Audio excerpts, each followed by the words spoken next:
Hello everyone, welcome back to Viewers Hobby channel and to the 5th episode of Budget Micro Touring Car. In this video, I am going to upgrade the transmitter to a better one and I'll show you how to set it up properly. First, let's talk about basic RC car electronics. Normally, for a hobby grade RC, we have a transmitter to control the car. Then on the car, we have a receiver to receive the signal from the transmitter.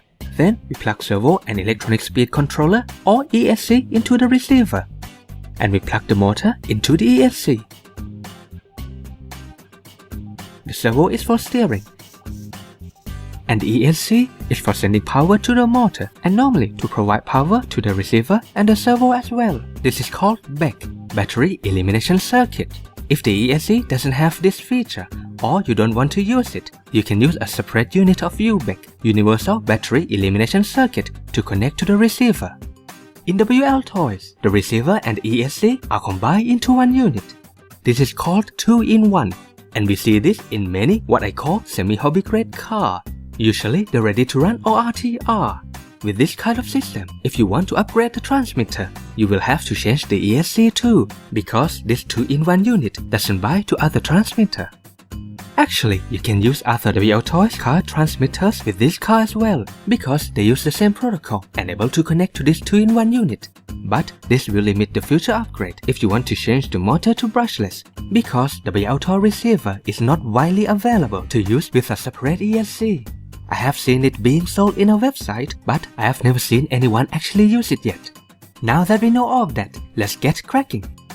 This mod is not necessary, but it will give me more adjustability and that's why I'm doing it. By the way, if you only want to limit the throttle or steering, there is a way to modify the stock transmitter to add draw rate. I have the link in the description below so you can go and check it out. Once again, my transmitter of choice is RadioLink. The adjustability is not limited to only draw rate, but there is also endpoint adjustment, which is different from draw rate, because this can adjust each side of the channel separately. To put it simply, it can adjust forward and reverse, or left turn and right turn separately, while draw rate applies to both sides. It also has exponential, which makes the stick work in curve and not linear. This means I can make the car more or less responsive around the center of the steering. I can use this to make the car less twitchy when going in a straight line and I only want to adjust the course slightly. There are many other things I can do with this transmitter as well. For example, anti-lock brakes or ABS, sub-trim, channel mixing, fail-safe for when it loses connection, integrated gyro in the receiver, and also 10 modules memory. The ESC I choose is a small PCB ESC from Sino Hobby because it is, well, small and comes with a 2-pin JST 2.5 plug from motor already. As you can see, the receiver is quite big in relation to the car, so let me show you how to make it smaller. First, take it out of the case. Be careful not to push the screwdriver in too hard and damage anything inside it.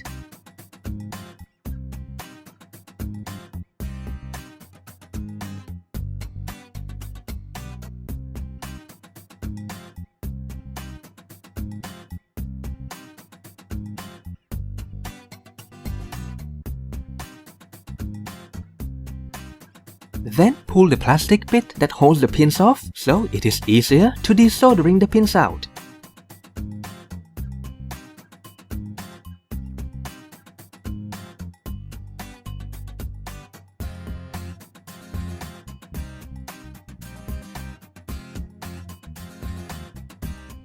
Or actually, you can leave some of it in for the pins that you want to keep. In this case, I will leave channel 1 and 2 in it.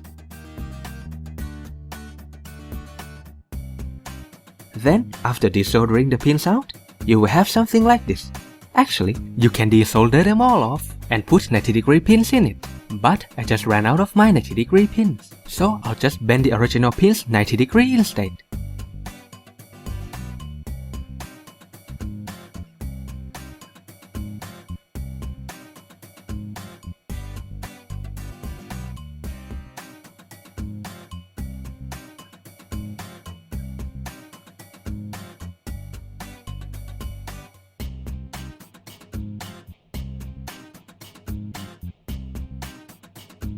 To stick the ESC and the receiver onto the car, you normally use double-sided tape, but I don't have much left, so I only use it for the ESC.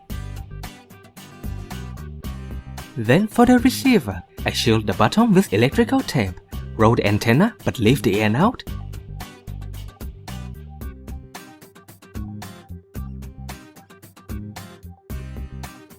Then strap it down with a cable tie.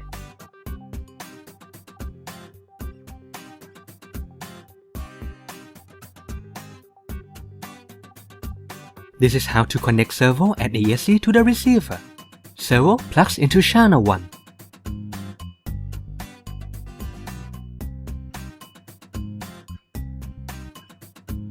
And ESC plugs into channel 2.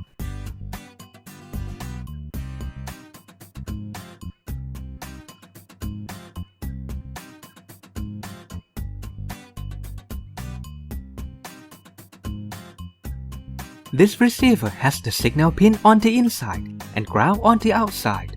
Check your receiver to see the pin order because each receiver has its own pin layout. With that done, I plug the motor into the ESC. As I said earlier, this motor uses 2-pin JST 2.5mm plug, and this ESC already has it. If you use a different ESC, it might not come with this plug. You can either change the plug or just solder the wires directly into the motor. But to solder them in, you have to be sure if the motor spins in the correct direction. Otherwise, you will have to do the soldering again to swap the wires. Now let's fire it up and do the transmitter setup, because in some case the steering or throttle might be in opposite direction and has to be corrected. As you can see, the default setup of the steering makes it turn the opposite direction. So what I need to do is to go into the channel reversing and turn the steering reverse on.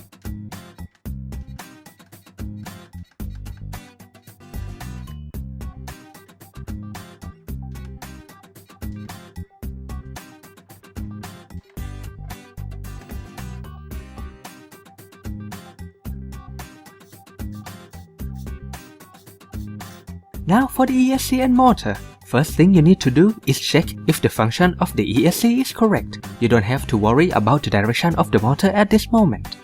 The function of a car ESC with brake is like this. You have to be able to go forward when you pull the trigger.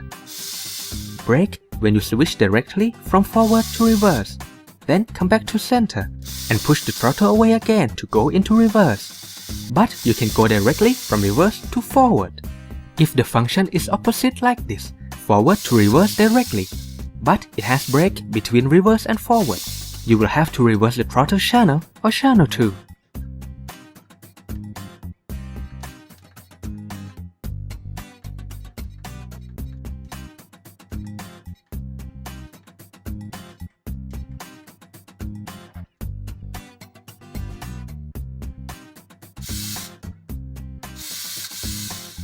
Now that the function is correct, let's check the direction.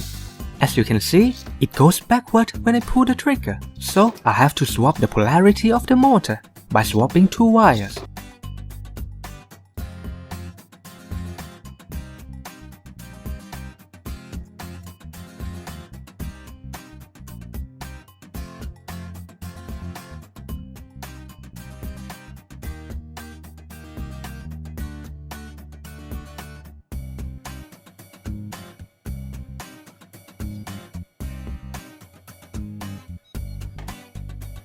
Remember, this only applies to brush motor. For brushless motor without sensor, you can swap 2 wires to reverse the motor direction. And for brushless motor with sensor, you cannot swap the wires. Just look at the manual about what you should do. Maybe you can program the ESC to make the motor spin the opposite direction. And here it is, a complete car with upgraded transmitter and ESC. As you can see, this is almost completely flat on the car. The reason I want the electronics to be low down on the chassis will become apparent later. Now it's time to go for test drive. Once again, I divided the test between 2 types of tires. First, the fire lap tires.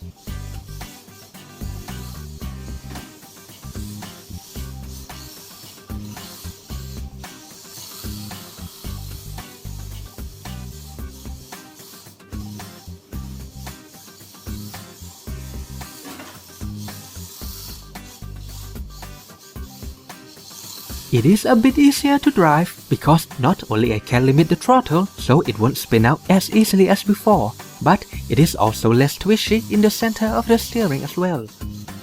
Lap times don't improve very much, but they become even more consistent. Now let us look at Tamiya foam tires.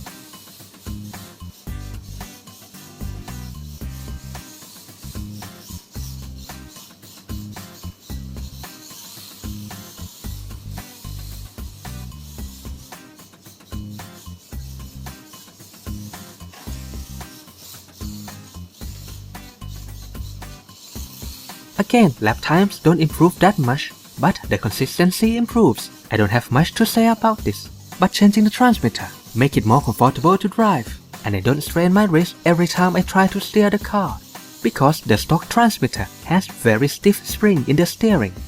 However, I have a problem with this ESC. It starts running at higher speed, and I can't crawl or go slowly. This results in very jerky throttle control, especially when exiting the corners. And the car isn't as smooth as it should be. It is not even as good as the stock ESC, I might add. So, if you are looking to upgrade the ESC to have a better one than the original, this Shinohobby ESC is not recommended. You should look for something else that has better throttle control, for example, Hobbywing 1625, but it is a bit big and might not fit under somebody's shelf.